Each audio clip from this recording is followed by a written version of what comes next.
It's no wonder that Romila Thapar is such a threat to the Hindutva. Yes, I gathered the other day somebody rushed up to me and said that on Facebook they've listed 10 anti-Indians and yours is the first name. Yeah, yeah. And I thought, how strange, because my history actually begins with my first interest in nationalism and the cause of nationalism. But anyway, the Shakuntala story is very different.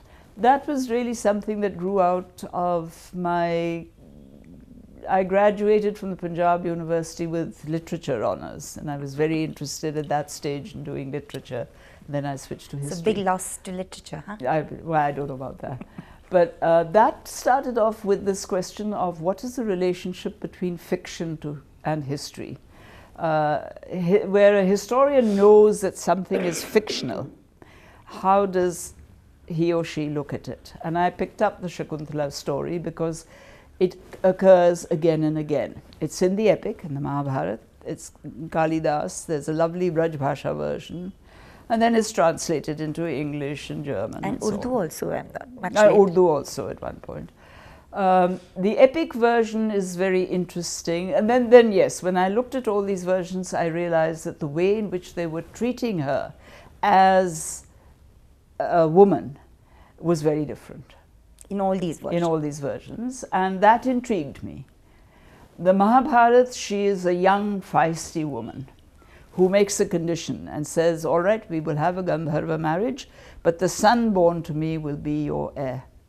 And he agrees. And then when time passes and nothing happens, she goes to his court and she's arguing it out like a case. You agreed to this. And for the rights of her child. And the rights of her child. All right.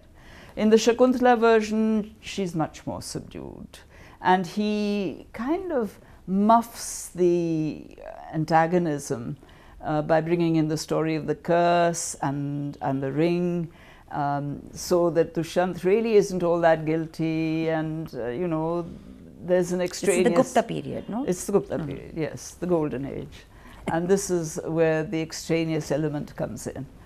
The Braj Bhasha version is very much like the Mahabharata version, where she's again earthy, very earthy, and the language she uses is the language that you and I would hesitate to use. Then it gets translated into English by William Jones, who's very worried because he finds it too erotic for the English audience, and he's constantly trying to leave out little bits here and there.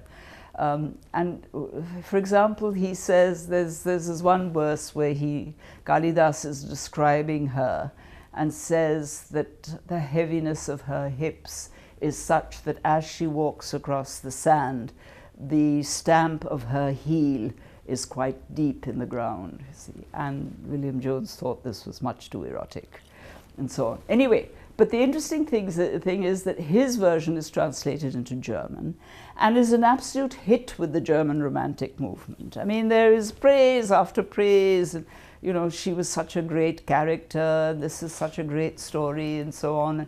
These Indians must be absolutely marvelous people that they can write these kinds of dramas, etc. Back to British India, there's a little hesitancy as to whether it should be a college textbook because of the eroticism. Although everybody says it's the best play in Sanskrit and Sanskrit students should read it, finally they edit it and give it as a textbook. And then comes Tagore, who has this long essay in which he talks about how it represents the clash, not the clash, but it represents the change between physicality and the spiritual. That the Gandharva marriage is physicality, and both she and Dushyant have to do penance for that, which is their separation, and then finally they're cleansed and they come together. And I went through this and I thought, it says volumes about the way women are looked at in different periods of history by different authors coming from different social backgrounds. And B, it tells you so much about how social attitudes have changed from one period to another.